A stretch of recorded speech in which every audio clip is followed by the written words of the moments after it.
Assalamualaikum warahmatullahi wabarakatuh. Perkenalkan, nama saya Briliando Magadan Ahmad dari kelompok 7. Di sini, saya akan memaparkan hasil tugas besar kami. Sebelum masuk ke permasalahan, saya akan menjelaskan terlebih dahulu secara umum apa itu sampah. Sampah. Sampah merupakan material sisa yang tidak diinginkan setelah berakhirnya suatu proses. Sampah berdasarkan sifatnya dibagi menjadi dua jenis, yaitu sampah organik dan anorganik. Sampah organik adalah sampah yang mudah terurai, seperti sayuran, makanan, daun-daunan, dan lain sebagainya.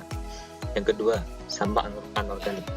Sampah anorganik adalah sampah yang sukar terurai, seperti botol, plastik, kaleng, dan lain-lain. Nah, dampak dari sampah adalah dapat menimbulkan banyak penyakit seperti diare, dapat menyumbat selokan atau sungai sehingga menyebabkan banjir, merusak ekosistem, dan lain-lain. Permasalahan. Permasalahan yang kami ambil adalah pembuangan sampah organik dan anorganik di tempat yang sama. Mengapa kami memilih permasalahan ini? Yang pertama, adanya kesamaan permasalahan. Saat kami diskusi, kami menemukan adanya kesamaan, yaitu masyarakat masih mencampur sampah organik dan anorganik. Yang kedua, permasalahan tersebut sangat berbahaya bagi lingkungan. Permasalahan ini akan menyebabkan terjadinya pencemaran air, udara, maupun tanah yang menyebabkan kualitas lingkungan menurun. Yang ketiga, menyebarkan penyakit. Penyakit yang disebabkan oleh sampah antara lain 1. Diare, 2. Demam berdarah, 3. Tetanus, 4. Infeksi kulit, 5. Keracunan makanan, dan lain-lain. Yang keempat, sebagai media perkembangbiakan parasit. Parasit menyukai tempat yang kotor, sehingga permasalahan ini sangat cocok bagi parasit untuk berkembang biak, yang menyebabkan manusia terjangkit berbagai penyakit. Nah, gagasan proyek kami adalah bukan membuat masyarakat pemilah sampah, namun membuat sampah yang telah dibuang tersebut menjadi bernilai dan memiliki fungsi. Mengapa kami tidak membuat masyarakat pemilah sampah? Dikarenakan kondisi pandemi yang semakin memburuk, yang menyebabkan kita untuk berjaga jarak, sehingga akan sulit bagi kami untuk memberitahu masyarakat mengenai pemilahan sampah. Lalu, metode penyelesaian. Hai, Assalamualaikum warahmatullahi wabarakatuh. Perkenalkan, nama saya Niki Rami Pohan dari kelas IF 4406 dengan NIM 130 120 4349. Dan di sini saya akan mempresentasikan tentang parameter keberhasilan proyek yang kami kerjakan ini. Yang pertama, permasalahan yang kami ambil itu adalah tentang sampah anorganik. Kenapa hal itu kami ambil? Karena Indonesia sebagai penyumbang sampah plastik terbesar nomor 2 di dunia, yang kami ambil sumbernya dari kompas.com. Sampah anorganik sendiri termasuk sampah yang sulit terurai. Contohnya itu, plastik itu memerlukan 50-100 tahun, bahkan lebih untuk terurai.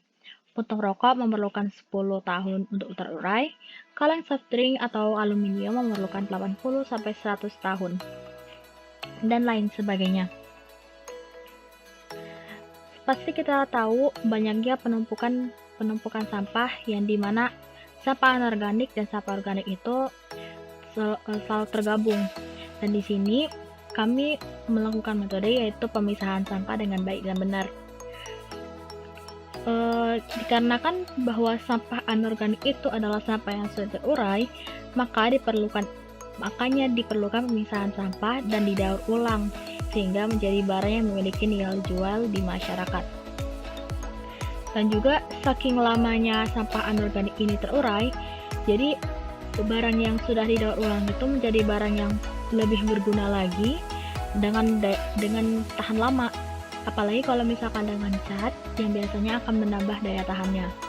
Selain itu, kalau misalkan sampah yang sudah kita pisah dan juga yang plastiknya daripada dibakar akan menimbulkan pencemaran udara. Jadi yang seharusnya menjadi sampah menjadi barang yang lebih berguna di masyarakat dan bisa dijual. Assalamualaikum warahmatullahi wabarakatuh. Sebelumnya perkenalkan, nama saya Muhammad Renaldi Budiantara dengan NIM 130 120 4102. Di sini saya akan menjelaskan mengenai penyelesaian sampah organik. Ada banyak sekali cara yang bisa kalian lakukan untuk menyelesaikan sampah organik. Salah satunya dengan cara mendaur ulang sampah tersebut. Yang berikut adalah salah satu contoh cara penyelesaian sampah organik yang bisa kalian lakukan. Di sini saya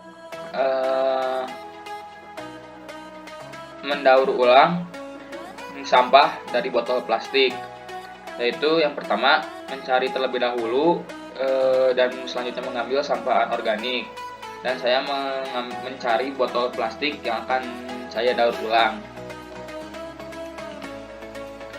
Setelah saya berhasil menemukan sampah plastik berupa botol, saya melakukan daur ulang sampah anorganik yang telah ditemukan. Dan saya di sini mendaur ulang untuk menjadikannya sebagai pot tanaman. Setelah berhasil didaur ulang seperti ini, selanjutnya saya memasukkan tanah dan tanaman ke dalam botol plastik tersebut dan berhasil menjadikannya pot. Contoh ini adalah salah satu contoh yang bisa kalian lakukan untuk mendaur ulang sampah organik. Sekian penjelasan dari saya.